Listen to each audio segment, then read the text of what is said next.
अस्सलाम वालेकुम। मेरा नाम डॉक्टर नदीम बिन नुसरत है और मैं PKLI हॉस्पिटल लाहौर के शोबे गुर्दा व मसाना का सरबराह हूँ।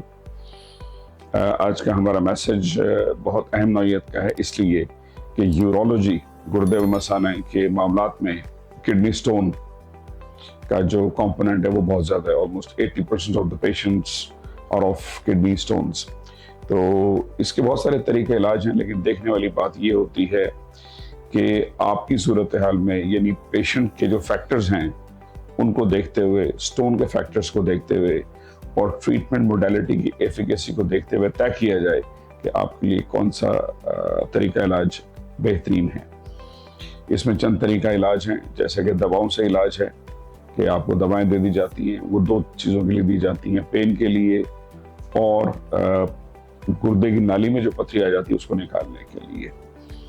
दूसरा तरीका इलाज ये है कि जिन्हें हम शुआएं कहते हैं या extra corporeal shock wave lithotripsy कहते हैं, जो शुआएं नहीं होती, अल्ट्रासोनिक वेव्स होती हैं, उनसे किया जाता है। और उसके बाद परकुटेनियस नेफ्रोएथोटमी, जिसको आमतौर से PCNL कहा जाता है, वो किया जाता है। लेकिन एक काफ़ी हद तक एक जो नई मोडालिटी है उसको हम फ्लेक्सिबल यूरिथ्रोरिनोस्कोपी या रेट्रोग्रेड इंट्रारीनल सर्जरी कहते हैं, RIRS। आपके जो यूरोलॉजिस्ट हैं वो एक टर्म यूज करेंगे आपके सामने, RIRS। इसका मतलब ये है कि पेशाब की नाली से ऊपर गुर्दे तक जाके और वहाँ पे जो पथरी है उसको लेजर के जरिए तोड़ा जाए या उसकी रेत बनाई जाए। दो तरीके हैं, या उसकी फ्रेगमेंटेशन की जाए या उसको डस्ट किया जाए। दोनों तरीके इफेक्टिव हैं, दोनों में स्टेंट रखा जाता है, दोनों इफेक्टिव हैं और स्टोन क्लियर हो जाता है। इसमें होता ये है कि आपको पूरा बेहोश किया जाता है और गुर्दे की जो पथरी है या गुर्दे की नाली में जो पथरी है उसका साइज मैक्सिमम, ये मोडालिटी 2 सेंटीमीटर तक इफेक्टिव है। अगर 2 सेंटीमीटर से ऊपर भी हो तो ठीक है, लेकिन उसमें उतना ही टाइम लगता है और जितना टाइम गुर्दे के अंदर ये काम करते हुए स्पेंड होगा उतना ही गुर्दे के नुकसान का अंदेशा बढ़ता जाता है। तो आमतौर से गाइडलाइंस में या एविडेंस में इसको 2 सेंटीमीटर तक महदूद रखा जाता है। छोटे पत्थर जल्दी क्लियर हो जाते हैं, बड़ों को टाइम लगता है। और कभी कभार ये भी होता है, अपने जहन में रखिए कि कभी कभार पथरी ऐसी लोकेशन पे होती है कि जहाँ पे इसका एंगल या इसका एक्सेस नहीं होता, तो उस सूरत में वहाँ पे उसको छोड़ दिया जाता है और बाद में शॉक वेव से या इंतज़ार किया जाता है कि पथरी की लोकेशन चेंज हो, तो उसको एक किसी और मौके पे, किसी और सेशन में उसे क्लियर कर लिया जाए।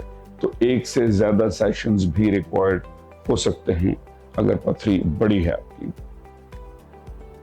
इसमें आपको तकरीबन 6 घंटे कुछ खाए पिए बगैर आना होता है। 1 घंटे का ये प्रोसीजर होता है और 6 घंटे के बाद आप बेहोशी से पूरी तरह होश में आने के बाद और अपने चलने फिरने के काबिल होने के बाद उठ के जा सकते हैं। इसका ड्यूरेशन इतना ही होता है। आमतौर से इसको डे केयर या डे केस के तौर पे किया जाता है और इसके बाद एक गुर्दे की नाली में एक प्लास्टिक की ट्यूब रख दी जाती है जिसको स्टेंट कहते हैं, जो कि 4 हफ्ते कम से कम या 6 हफ्ते के लिए रखी जाती है।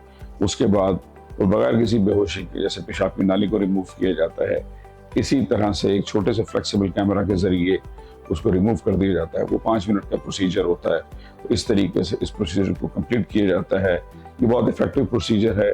इसमें जिस्म के किसी हिस्से पे कोई इंसिजन नहीं आता, कोई निशान नहीं होता और मरीज तकरीबन 12 से 24 घंटे के अंदर अंदर अपने काम से आके अपने काम पर वापस जाने के काबिल होता है। Thank you.